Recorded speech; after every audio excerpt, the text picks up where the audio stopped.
ప్రార్థన. పరిశుద్ధ ప్రేమ కలిగిన తండ్రి, నీకే వందనములయ్యా. దేవా, ఈ రోజంతా కాచి దాచి కాపాడవయ్యా, నీ రెక్కల చోటున భద్రపరచు ప్రభువా. ఈరోజు మా చేతులెత్తి నేను ఆరాధించే భాగ్యాన్ని మాకు ప్రసాదించవయ్యా. నీకే కోట్లాది వందనములు చెల్లించున్నామయ్యా.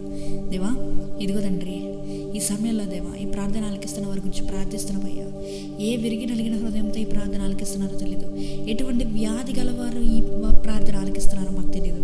కానీ ప్రభువా, సమస్తం ఎరిగిన దేవుడు తండ్రి, వారి జీవితంలో ఉన్న కొదువును చూడయ్యా. ప్రతి దాన్ని సమృద్ధితో నింపు ప్రభువా. దేవా, వారి జీవితంలో ఒక అనారోగ్యం కానీ, లేదంటే వారి జీవితంలో ఫైనాన్షియల్ ప్రాబ్లమ్స్ కానీ ఏది కూడా వారి జీవితంలో ఉండకుండా నీవే ప్రతి దాన్ని తుడిచివేయమని అడుగుచున్నామయ్యా. ఎవరెవరైతే ఇండియాలో కాకుండా అబ్రాడ్ స్టేట్స్లో ఉంటూ, కువైట్, లండన్ ఈ ప్రదేశాల్లో ఉంటూ వారు పనులు చేసుకుంటున్నారో లేదా చదువుకుంటానికి వెళ్ళారు, ప్రతి ఒక్కరి గురించి ప్రార్థిస్తున్నామయ్యా. వారి పట్ల మీరు వ్యాజ్యమాడండి అయ్యా. వారికి ఎటువంటి శోధన వేదనగా కలగకుండా, ఒకవేళ కలిగినా వారికి మంచి ధైర్యాన్ని ప్రసాదించమని అడుగుతున్నాం ప్రభా. దేవా, రేపు పొద్దున్న మళ్ళా యథావిధిగా ఎవరెవరైతే స్కూల్ స్టూడెంట్స్ కానీ, లేకపోతే ఎవరెవరైతే పనులకు వెళ్ళబోతున్నారో ప్రతి ఒక్కరి గురించి ప్రార్థిస్తున్నామయ్యా. వారికి మంచి కాపుదలు దయచేయండి. రేపు ఉదయాన్నే లేచి మొదటి గడియ నీ చేతిలో పెట్టడానికి మాకు భాగ్యాన్ని ప్రసాదించమని, ఈ నైట్ అంతా మంచి కాపుదలు దయచేయండి. మా ఇంటి చుట్టూ దేవదత్తలు కావలిగా ఉంచమని నజరేయుడైన యేసుక్రీస్తు నామములో అడిగి వేడుకొచ్చున్నాము పరలోకపు తండ్రి. ఆమేన్.